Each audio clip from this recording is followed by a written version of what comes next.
In today's video, I'm going to teach you how to delete text in DocHub. We'll go through the process from the very beginning so it's easy to follow, even if you're opening the platform for the first time. This method is especially useful if the text was added in DocHub using the standard text tool, because in that case, you can remove the whole text box very quickly. To get started, open your web browser and search for DocHub. Once the search results appear, click the correct DocHub link to open the official website. After the site loads, sign in to your account so you can access your files and editing tools. When you reach the dashboard, find the PDF you want to work on and open it. Give the document a moment to load completely so all editing options become available. It's important to make sure you're inside the correct file before making changes, especially if you have multiple PDFs stored in your account.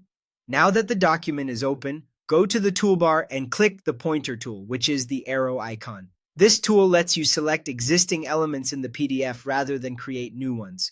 If you stay on a typing or annotation tool by mistake, you may not be able to select the text box properly, so switching to the pointer tool is an important step.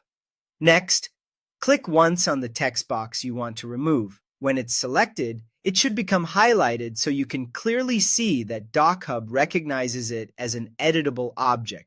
Be sure to click directly on the text box itself. If nothing happens, try clicking again carefully, because sometimes small text areas can be easy to miss. Once the text box is highlighted, look for the small menu that appears above the text. In that menu, click the trash can icon to delete it. You can also use your keyboard and press the delete key or the backspace key to remove the selected text box. Either option works, so use whichever feels faster and more convenient for you. That's all there is to it. If the text was added with DocHub's standard text tool, deleting it is usually as simple as selecting the box and removing it. If you don't see the expected result right away, double-check that you selected the correct object and that you're using the pointer tool before trying again. And that's how to delete text in DocHub quickly and cleanly.